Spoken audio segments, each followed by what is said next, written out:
If I was to ask you one question, what's the one thing that has changed the model making community forever? What do you think that would be?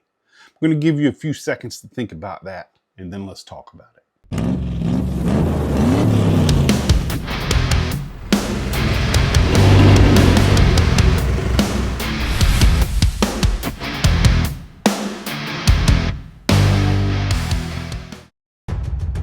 Looking for the best aftermarket parts and accessories for your model? Look no further than MCV Products. Bring your models to life at mcvproducts.com.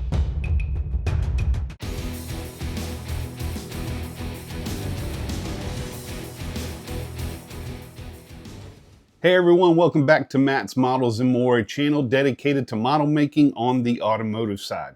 Got an exciting show for you today, so don't miss it. If you have not subscribed, please like, subscribe, and share. Let's keep this model community moving forward. And boy, let's go over some stuff that's amazing.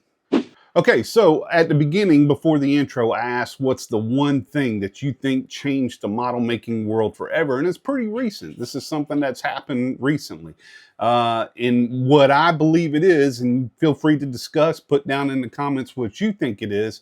But my very first one is 3D printing. 3D printing has completely changed the game for us model makers forever. And the biggest reason why is you can customize it exactly the way you want, whether that's purchasing parts from other companies or receiving parts from other companies like sponsors, and also building it yourself. I recently was able to get a Creality or Piocreat Halot X1, my first 3D resin. I've dealt with filament for a long time, but I just got a resin printer and I've been tinkering with it. Slight learning curve on the software side. I'm still working on that, so please excuse me. But I was able to get some prints done that I was pretty excited about, and your whole world just opens up. And the reason why I'm doing this is because there's some parts that I really want, but I would not ask my sponsors to create one-offs for that. I don't think that's fair. I wouldn't do that to them, but I wanted to be able to make something that I may only use one time, and it's for a certain kit or a diorama that I'm making or my wife is making. So having this resin printer is a game changer for me. I did try to use filament, but filament is just too many lines, too much work to do to get them clean.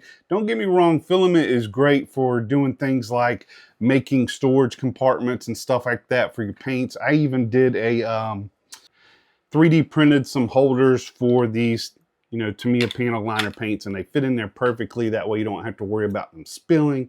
Just stuff like that filament is great for. So not making them look bad or feel bad or anything at all. But when you want to step up to the realism and something that's super smooth and looks great, you got to go with 3D parts. And I want to show you something before I get to the actual printing part or what I'm attempting to do, because I think in the future this is going to become more and more prevalent in our hobby. And I see it actually taking over. I've talked about this months and months ago, as far as we're already seeing where you can buy full 3D kits. I mean, everything. They're even putting glass in them now. The glass is not dialed in yet, and they're still working on that. And if you look a lot of other videos, there's people out there that's actually making plastic glass for your 3D prints, which is difficult to do. It's not easy. But going back to that, you can still get full 3D printed kits that are just not available on the market as far as, box stuff. So it's neat to be able to build something that hasn't been recreated 25,000 times in the last 60 years. So it's fun to be able to build something completely different and one-off. So that's what I like doing. And I think that's important because that's going to change the hobby, and it's only going to get better and better and better. And it's going to bring more people to this hobby that we have never seen before, because people were so tired of the same old things or seeing the same things. We're going to start seeing some really cool stuff, and we're already seeing it. You go to shows now and I'm seeing cars that's like, where in the world did they get that? Then they 3D printed it. But still a lot of work to do. Let me show you something that's pretty exciting that my sponsors have hooked me up with. So I'm very fortunate to have some amazing sponsors. Shameless plug, mcvproducts.com, zforcemodelworks.com. So just wanted to kind of go over some things that I have here, and I've had to purchase a, basically a storage unit for both. And these are all, as you can see, I got tons and tons of different 3D parts, and this is what is really helping me kit bash, because it's not really kit bashing from other models, but I can go in here and, for instance, wheels, I've got, two different sets in there, more wheels from MCV, got, of course, Z-Force. I've got wheels galore. And it's because I don't actually just I don't ever use the wheels that come in the kit. Now, for the purist out there, I understand that you're going to use the ones that come in the kit, and I don't knock that. I mean, if you're building a box stock vehicle, I completely understand to do that. But what this does is it gives me the option when I'm building something like this, and I am slamming a Lincoln Continental, and I'm putting a small block Ford in there that was printed by MCV Products, and then I'm going to put a different set of wheels on there because it's going to be lowered, so I needed 24-inch wheels.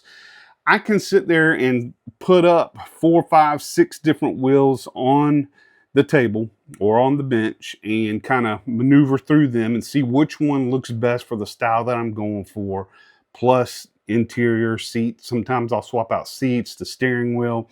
I mean, I've got carb gear, a little bit of everything in there, hoses, exhaust.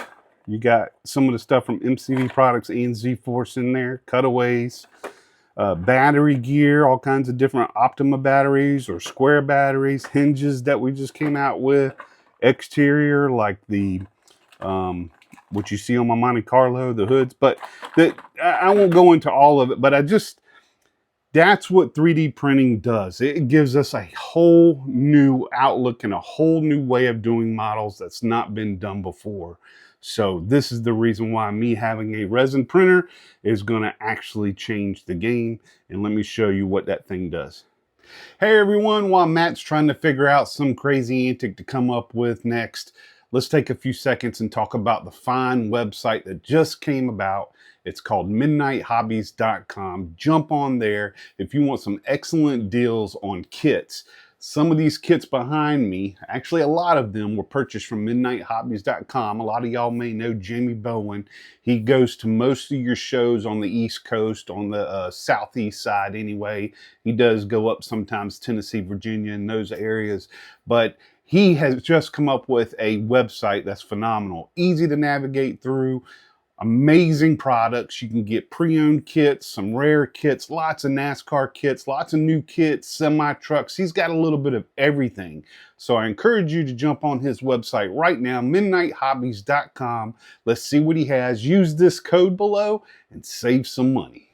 So 3D printing has definitely changed the game, and that's just some of the aspects of what I have. You can see the amount I have is kind of ridiculous. But it's not an essence of no different than kit bashing. If I have all these kits, and for instance, I have 3 kits of that Lincoln Continental that I just showed, and I will use bits and pieces from each one of them because not all of them are made very well. For instance, I had 2 chrome bumpers, or 3 chrome bumpers, I'm sorry. 2 of them were really bad, 1 was really good. Now, I was going to strip those, but I like the way the chrome look on these, so I'm going to leave them alone. But the 3D printing part of that, it has changed as much as I'm going to pull some videos in of where I was kind of learning to do this. The software that you're seeing right there is through Chitubox, and it's a little bit of a learning curve because unlike filament, you basically press a button of a project you want and it goes to work and you don't do anything. It is the easiest thing on the planet to do. It almost feels like cheating.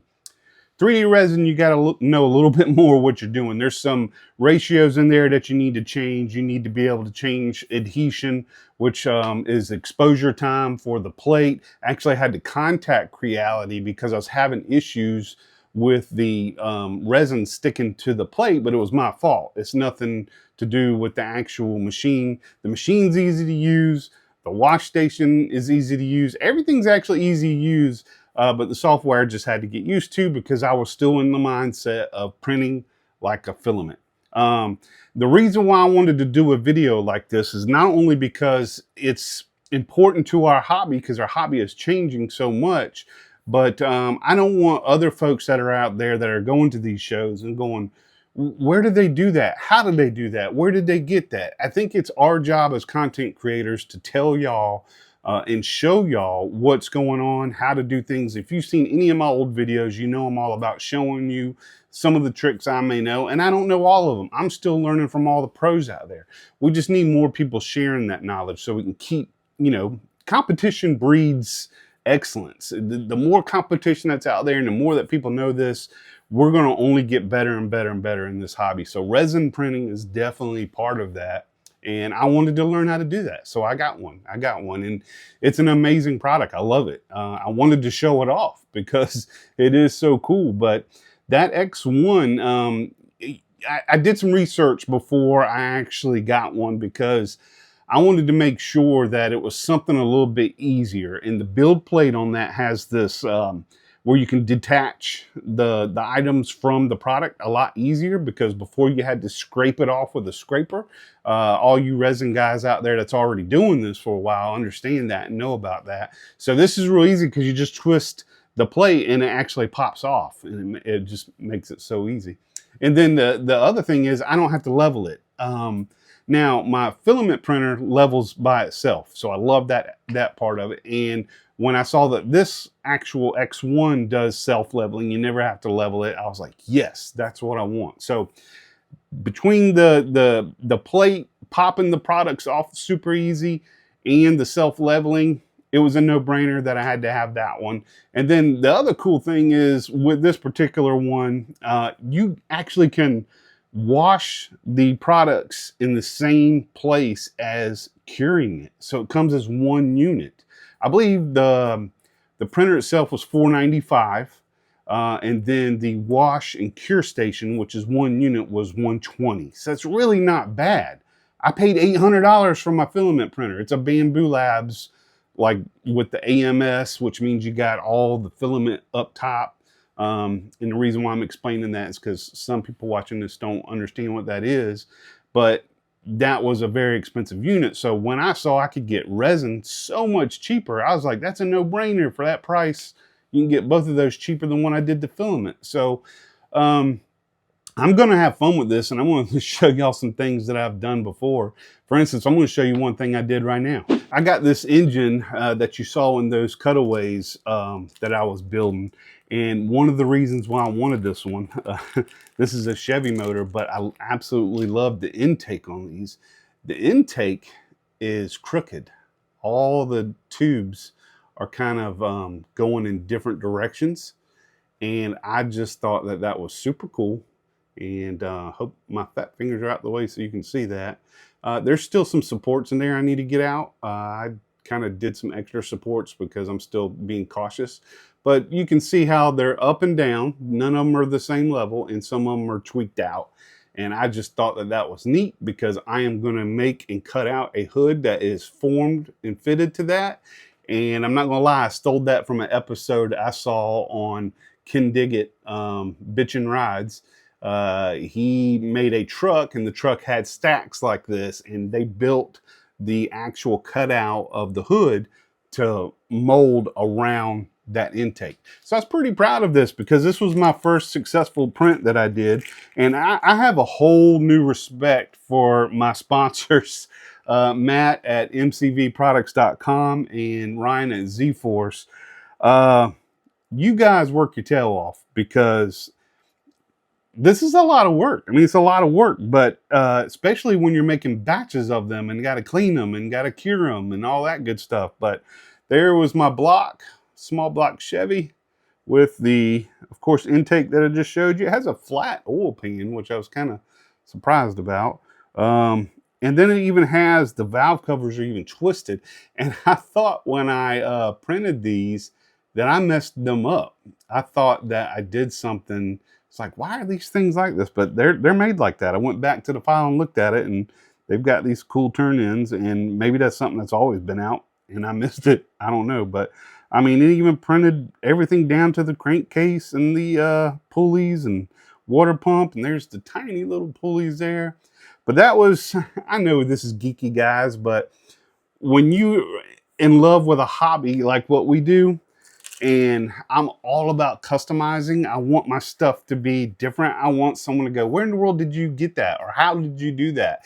That's what I'm always looking at for in my builds. So hopefully this may be, this might inspire somebody to go out there and get a printer, whether it's filament or resin. I would say at the price right now, especially for that one, I would say jump on resin first. If you do the filament, you're going to get spoiled because it's just push a button and go, and it does everything by itself. I don't even feel like I'm creating when I do that. So using the resin printer is a little more artistic, a little more, I don't know, I don't feel like I'm cheating as much. I mean, there's still a little bit of a cheating aspect to it, I guess, because I'm buying somebody else's file and then printing it, because they're really doing all the work. The actual guys that design this stuff they're on a whole nother world by themselves. And hopefully I'll get to that eventually. And I'm not trying to sell parts. I don't want to do that. That is a lot of work, and that's why I said I'll leave that to my sponsors. But I want to be able to make what I want when I want, and especially if it's a one-off. As I said earlier, it's not fair to call these guys and say, "Can you make me a hood for a 67?" Blah blah blah. And, you know, they got to be able to sell this stuff, and they need to be able to mass produce them so they can make money. So if you're a builder and you're a serious builder like myself, and you go to competitions and you go to these shows and you post either on Facebook or Instagram or even YouTube, I suggest getting a resin printer. Go ahead and get it. It's not that expensive.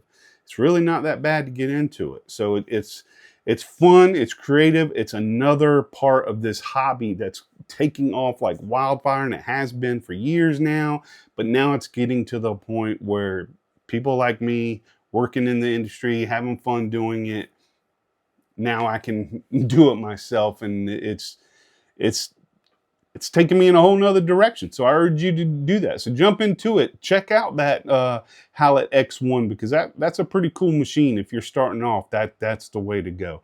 So guys, I hope you enjoyed this show. It's a quick one. If you think something else has changed this hobby more than 3D printing, please put it in the comments. Let's have a friendly debate. A friendly debate. Not ugly, not nasty. If it's a nasty comment, I'm cutting you off. I'm not even replying to those anymore. I was before. If you give me a nasty comment now or say something off the wall, I'm just deleting it and moving on. And I learned that from Matt at Matt Inman from MCV Products. I was watching one of his videos the other day, and he had mentioned that. He said, you know, I don't even mess with it anymore. I just delete them. So that's what I'm going to do. Sayonara. You say something bad, you don't need to be part of this community, because we're all about having fun. That's what we're going to continue to do. So drop your comment, drop a like, and share. Let's keep this rolling, guys. Let's keep it going. I love each and every one of you. Merry Christmas. This is dropping on Sunday at 9 a.m. This is the Sunday before Christmas. So this will be the last video drop before Christmas. So guys, Merry Christmas. Remember the reason for this season. It's why we're here. God bless you all. Love you all. And until next time, keep on rolling.